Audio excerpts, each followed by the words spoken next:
예전에 제가 오프라인 강의를 했을 때 오프라인 강의에서 했던 내용 중에 일부를 좀 말씀을 드려보려고 합니다. 임성배 TV 보는가 텐데큰 지금 현재 많은 분들이 저한테 메일을 보내주시는데 어떤 분들이 메일을 많이 보내주시냐면은 물론 무주택자 분들이 아파트 청약을 통해서 또는 구축을 통해 가지고 내 집 마련을 하기 위해서 메일을 많이 보내주십니다. 하지만은 1주택자 분들도 많이 보내주세요. 그리고 1주택자였다가 이 주택을 팔고 이미 지금 많이 오른 이런 집값을 보면서 좌절하고 상실하신 분들이 이제 메일을 많이 보내주시거든요.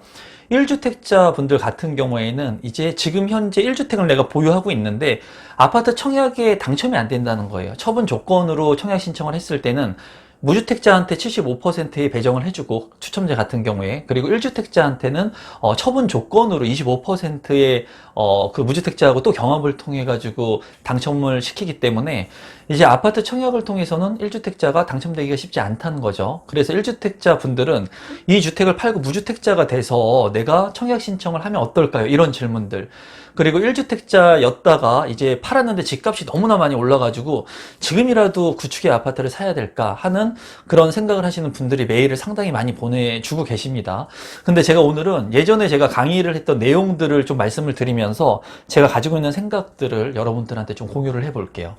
제가 지금은 오프라인 강의를 하고 있지 않습니다. 그런데 2012년도, 13년도 대학원 졸업하고 그때 오프라인 강의를 한참 했었어요. 제가 한국공인중개사협회에서 이제 공인중개사 분들을 배출하는 그런 강의도 하고 경매 강의도 하고 여러 가지 활동들을 좀 컨설팅도 하고 많이 했던 그런 시기입니다. 그리고 그때가 이제 결혼을 하면서 돈을 많이 벌어야 했던 그런 시기이기도 하고 열심히 이제 일을 했어야 됐던 그런 시기였어요. 그래서 그때 당시에 제가 공인중개사 분들한테 했던 강의 내용을 한번 말씀을 좀 드려볼게요. 이제 공인중개사가 되려고 하시는 분들이 강의를 들으러 오시죠. 뭐 사설기관에서도 강의를 하고 협회에서도 강의를 했는데 그분들이 이제 어떤 생각을 하고 오시냐면은 본인들의 상황이 지금 현재 이제 공인중개사 분들의 그 역량이 굉장히 높아졌죠. 그래서 대기업 출신의 분들, 그리고 선생님이셨던 분들, 그리고 고위 그 공무원들, 이런 분들이 상당히 많이 옵니다. 그러니까 본인이 가지고 있는 인맥을 어떻게 좀 활용하면 좋을까 하시는 분들도 있고요. 그리고 정말 뭐 제가 23살 때 맨땅에 헤딩하듯이 아무것도 모르는 상태에서 공인중개사 일을 한 것처럼 정말 아무것도 없이 이제 부동산을 통해서 부를 이루고 싶은 분들도 공인중개사 자격증을 따서 이제 공인중개사가 되려고 하죠. 그런데 그분들이 생각하는 것은 이제 어떤 생각을 하냐면 1차원적인 생각을 한다는 거예요. 1차원적인 생각. 어떤 생각이냐면 내가 공인중개사를 통해 가지고 이제 거래를 많이 해 가지고 수수료도 많이 받고, 그리고 내가 인맥이 이렇게 많이 있으니까 이 인맥들한테 좋은 부동산 물건들을 소개시켜 주면은 이제 소개시켜 주는 지인도 좋고 본인도 좋고 수수료를 받으니까 그래서 열심히 한번 해봐야 되겠다, 이런 생각을 가지고 온다는 거예요. 근데 정작 제가 공인중개사 업무를 많이 하고 그리고 부동산을 많이 하고 그리고 투자를 많이 해보고 해봤더니 정작 중요한 것은 공인중개사를 통해서 돈을 벌려고 오시는 분들 중에 실제로 거래를 통해 가지고 부를 이루신 분들은 극소수라는 거예요. 극소수. 그러니까 내가 거래를 많이 해가지고 돈을 많이 벌 것 같지만은 이 거래를 하는 행위 자체는 그냥 수수료를 받을 뿐이에요. 물론 강남 같은 경우에 많은 수수료를 받게 된다면 수수료율이 높기 때문에 이제 돈을 많이 벌 수 있습니다. 하지만 대다수의 분들은 처음 공인중개사 업무를 하면 그냥 조그마한 주택단지 또는 아파트 상가 이런 데서 소소하게 그냥 거래를 몇 번씩 한다는 거예요. 이거를 법인화해가지고 여러 채를 운영해가지고 사업을 다각화했을 때 수익을 남길 수는 있지만 정말 돈을 버시는 분들은 뭐냐면 본인이 투자를 해야지 돈을 버는 겁니다. 부동산을 하면서도 공인중개사 업무를 하면서 물론 자기 거래는 못해요. 하지만은 궁극적인 큰 틀에서는 내가 부동산을 하면서 돈을 많이 가지고 있는 사람들을 만나게 되죠. 그리고 정말 강남의 사모님들, 목동의 사모님들, 정말 부를 많이 이루신 분들을 만나게 돼요. 그러면 그런 분들이 어떤 부동산 물건을 사는지, 어떻게 두 개의 부동산 물건을 가지고 있었을 때 선택을 하는지, 그런 것들을 보고 배우는 거예요. 공인중개사 업무를 하면서. 그러면서 저기 뭐 좋은 자동차를 타고 온 저 강남에 건물을 가지고 있는 건물주는 두 개의 상가 중에 이 상가를 샀다. 왜 이 상가를 샀을까? 그런 것들을 보면서 나의 투자 역량 스킬들을 늘려가는 거예요. 그러면서 내가 투자를 할 수 있는 안목을 키우는 겁니다. 그래서 제가 그때 강의를 했을 때 일부분만 말씀을 드리면 그런 얘기를 해요. 공인중개사 분들한테 거래를 해서 대부분이 돈을 벌려고 오거든요. 공인중개사, 부동산을 하려고 하시는 분들이. 근데 거래를 해가지고 돈을 벌 수 있는 것은 한계성이 있다. 한계성이. 그러니까 어떻게 돈을 벌어야 되느냐.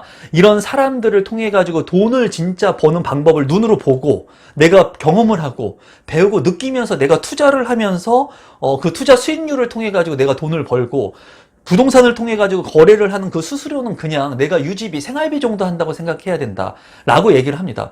이 얘기는 뭐냐면 지금 현재 1주택자이신 분들 또는 1주택자였다가 이 주택을 파신 분들, 이 분들이 좌절하고 과거를 이제 그 주택을 파신 분들은 과거에 내가 10억 하던 주택을 팔았는데 지금 20억이 됐다는 거예요. 그럼 후회하죠. 후회하고 지난 날을 이제 내가 왜 그랬을까 한탄한다는 거죠. 그리고 1주택자이신 분들은 지금 무주택자가 돼서 청약을 하면 어떨까 이런 생각을 하는데 궁극적인 것은 뭡니까? 공인중개사가 처음에 돈을 벌려고 거래만 해가지고 돈을 벌려고 했던 그 생각, 눈앞에 있는 것만 보고 있다는 거죠.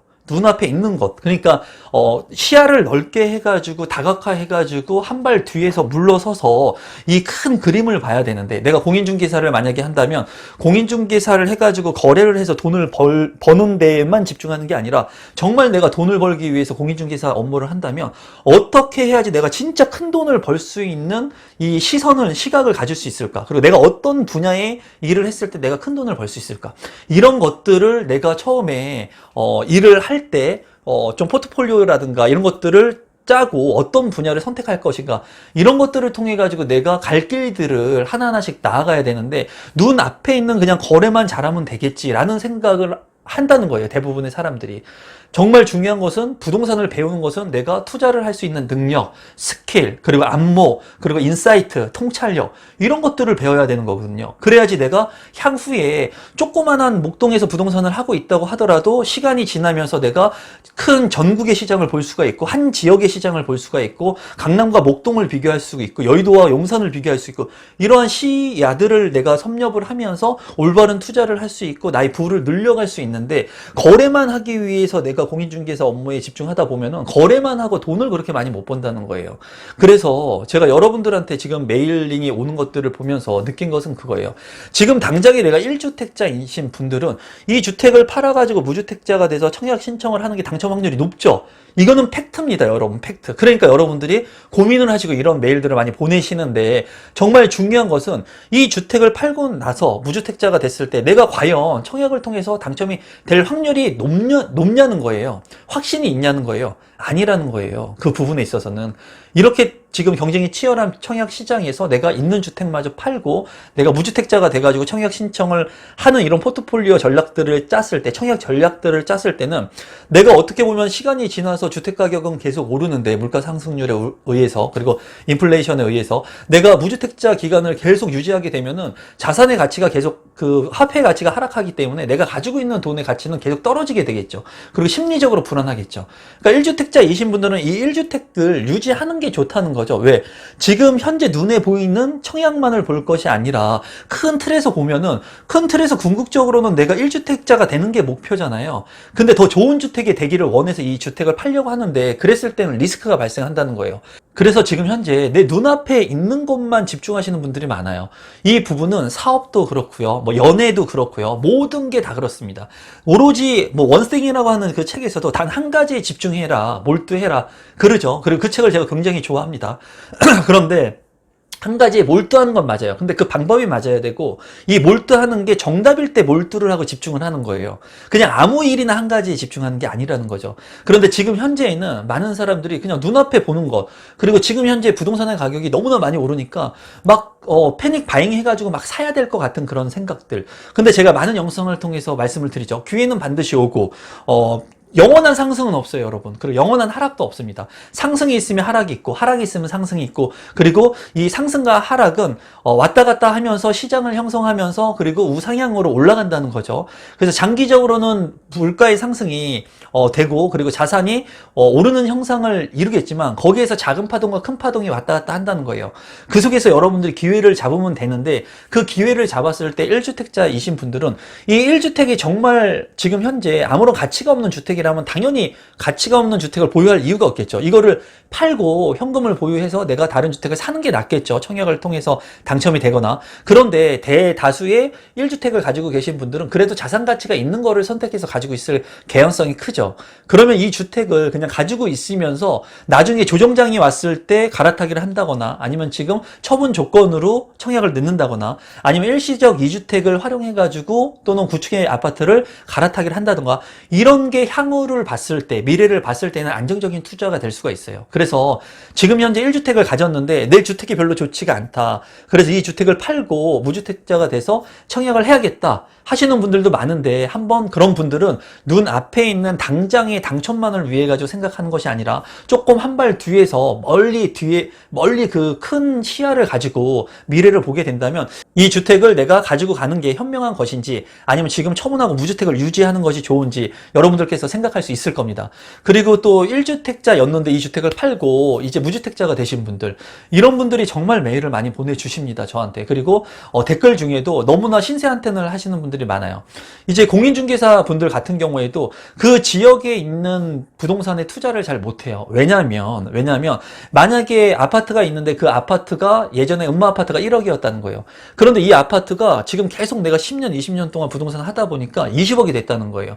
과거에 이 아파트의 가격을 알기 때문에 지금 현재 너무 많이 오른 이 아파트의 가격을 보면서 쉽게 내가 1억, 2억일 때 이 아파트를 봤는데 투자를 못하는 거예요. 그와 마찬가지로 이제 1주택자였는데 만약에 5억짜리 아파트를 가지고 있는데 이 주택을 팔았는데 지금 10억이 됐다는 거예요.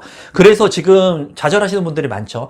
그런 분들은 어떤 생각을 많이 하냐면 내가 예전에 저거 5억짜리 아파트 가지고 있었는데 지금 10억이나 됐어. 이제는 난 저 아파트 못 살 것 같아. 과거에 집착한다는 거예요. 공인중개사 분들 중에 일부가 과거에 거래했던 가격 때문에 내가 투자를 못하는 것처럼 그 지역에 여러분들께서도 지나간 내가 가지고 있었던 가격 5억짜리 아파트를 가지고 있었는데 지금 10억짜리를 못 사는 거죠. 그런데 지금 현실의 팩트는 뭐죠, 여러분?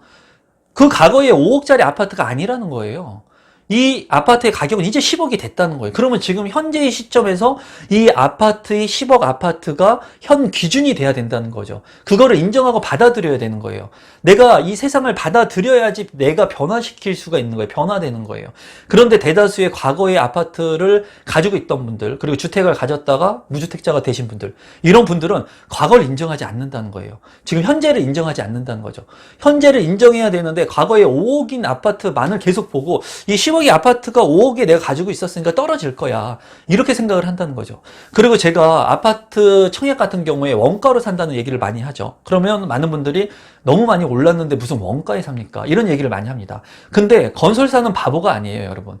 분양가를 책정할 때 그냥 막 책정하지 않는다라는 거예요. 지금 현재 시세를 기준으로 해가지고 그 기준에 맞는 가격을 산정해서 분양가를 책정한다는 거예요.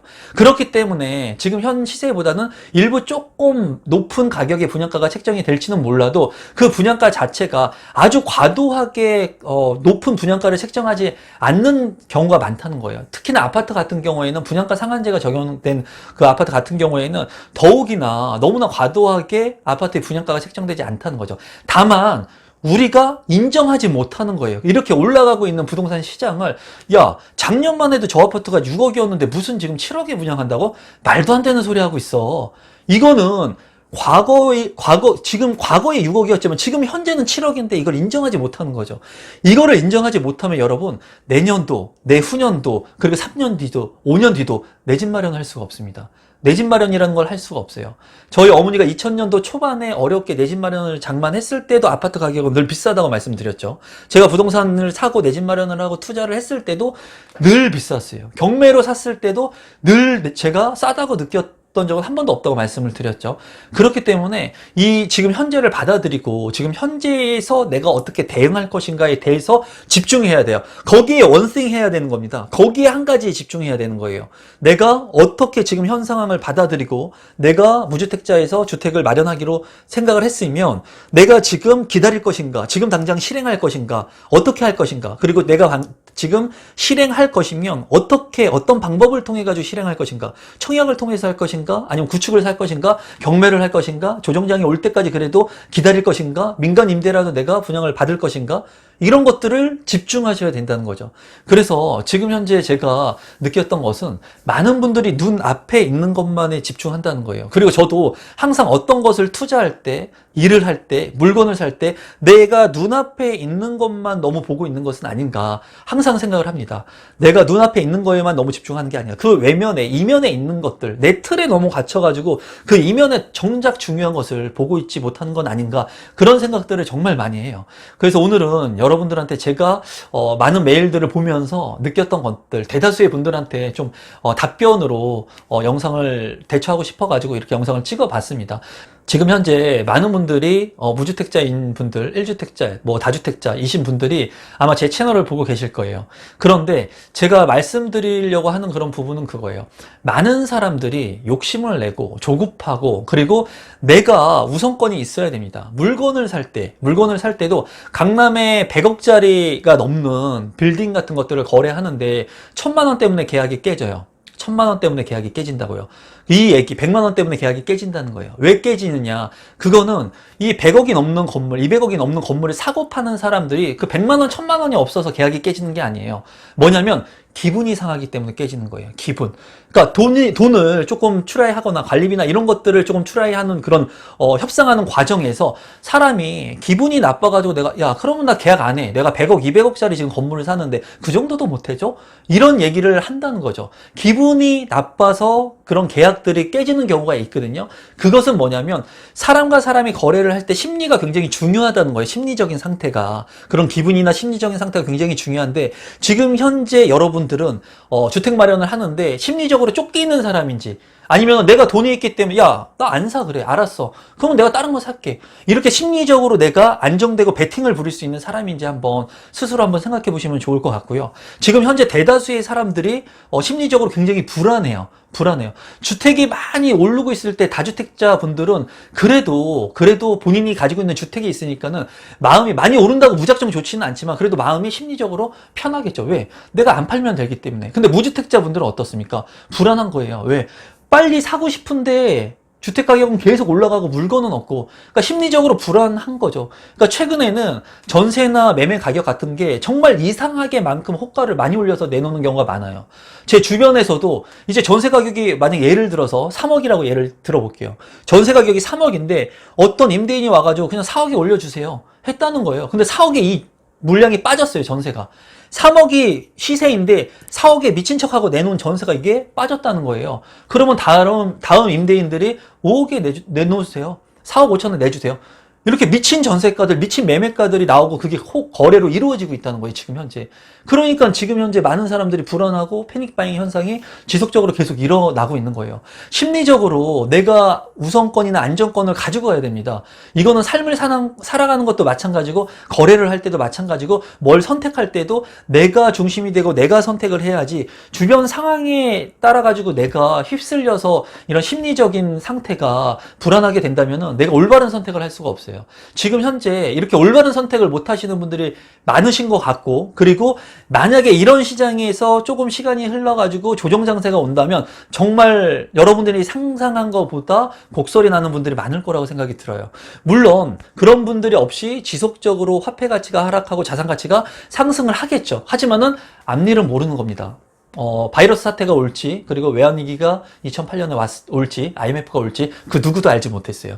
그렇기 때문에 여러분들께서 심리적으로 너무 불안한 상태를 만들지 말고, 너무 주택가격이 오르고 전세가격이 오른다고 해가지고 뒤에서 쫓아가는 사람이 되시면 안 됩니다. 내가 앞에서 주도하고, 그런 물량들, 미래가치가 있는 물량들을 미리 선점하고 공부하고 내 것으로 만들 수 있는 그런 분들이 되셨으면 좋겠습니다. 오늘도 마지막까지 제 영상 시청해 주셔서 감사드리고요.